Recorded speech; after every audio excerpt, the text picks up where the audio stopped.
Good morning. A bit noisy at present. I've got the traffic whizzing by overhead, but down below the relative calm of a local canal. And I'm about to turn my back on that traffic.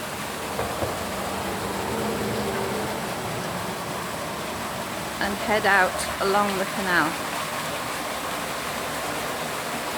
There's the water tumbling down through the lock doors, through the lock gates rather. Where did doors come from? I think I left my brain on the pillow. Right, I'm on cobbles, so I am attempting to keep straight and level. And I love old steps like this. I just love old things. And I wonder how many feet have trodden them. And I shall add mine to the number. These sandstone steps with the occasional brick repair over the years.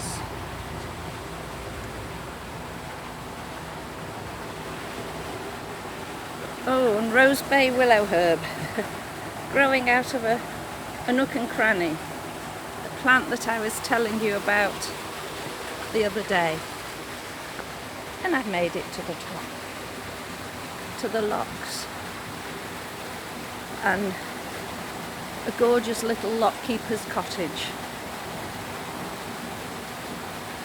Yes, right, bad forward planning, Dee. If you'd have carried on down below, you wouldn't have to climb over, but I've done it. Not very elegantly, but hey ho. So, leaving behind the noise of the traffic. Looking at the roses growing over the porch there. So gorgeous.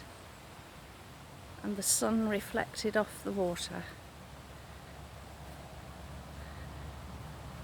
Peace already. And it's good to slow down because I'm actually I'm doing a fundraising 5-mile walk each morning. But I can't stride out with the camera.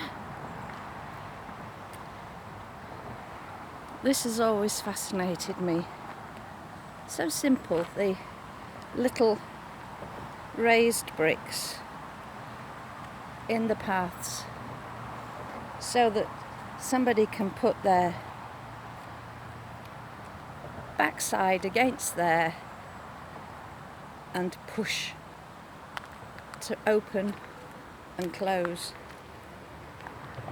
those lock gates and let the barges of old, the narrowboats of today, through. So we'll go on along the bank. And I want to tell you a story. Nothing new there.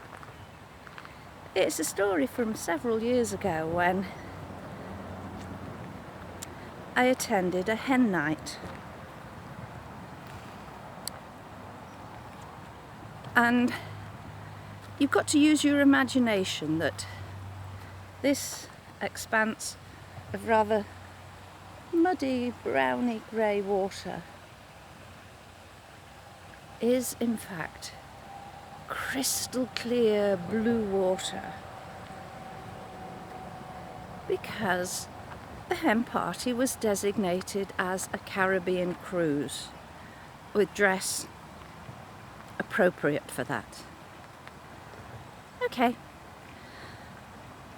My dress was a very long evening gown with a great big curly wig on, loads and loads of jewellery, loads and loads of makeup, which I don't usually wear, and a fur coat. So that was me all dressed up for this Caribbean cruise. There's somebody coming with a dog, so I better shut up talking about a Caribbean cruise until they've passed. Otherwise, they'll think I'm balmy. Nothing new there. Nothing new. So, the water again from these lock gates. Good morning. Good morning. So, I got into Warrington, which was my nearest point to the start-off point for said cruise, and realised that, oh gosh, I had to get petrol. Really? Dressed like this? Yeah, really. So I pulled up short of the pumps until the pumps were all clear and then dashed out. I didn't fully fill my tank because I wanted to get up and away. But as I went to the little shop to pay, the man dashed out from behind the counter. And I said, "Oh, I'm so sorry. I don't usually dress like this." He said, "Well, I was just thinking how bloody sexy you looked." Okay. So on that note, on I went. We were asked to leave our coats in cars, and I was literally the only one who'd driven. Everybody else had been chauffeured by friend or spouse, and so coats were abandoned, and off we went, and all was merriment, dancing, drinking, more dancing, more drinking, until the boat ground to a halt. As the only sober one, I was sent to investigate. Apparently it's a piece of string round the propeller. Half an hour later, that piece of string was wire, and sometime later, a bike. Okay, so, sorry, but you'll have to get out and walk back to where we started. Right. So I was in my long dress and high heels, but others were in bikinis. Yes. So this very interesting, rather motley crew wended its way back to our starting point, with the bride-to-be carrying a cardboard cutout of her soon-to-be husband, and unfortunately it started to rain, so the cardboard cutout, whoop, started to wilt.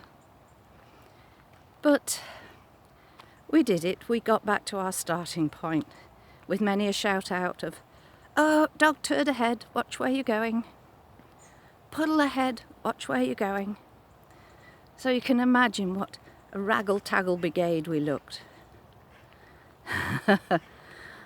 I got to my car and then discovered that they had locked the gates and I couldn't get out. There were quite a few narrow boats moored up with people obviously living in them or holidaying in them. And some of my rather tiddly companions began knocking on windows, shouting, "Lady in distress!" And eventually, some brave soul ventured out in his pyjamas and unlocked the gate to let me out. So that is the nearest that I have ever come to a Caribbean cruise. And on that note, I will return to the peace and quiet of this canal, striding out once more. And I hope that if you are booked for a Caribbean cruise, that it turns out better than my pseudo one. Take care. Thank you for listening. And at least I managed not to trip and fall in the water. That's always a plus. Well, for me it is. speak to you tomorrow. Bye.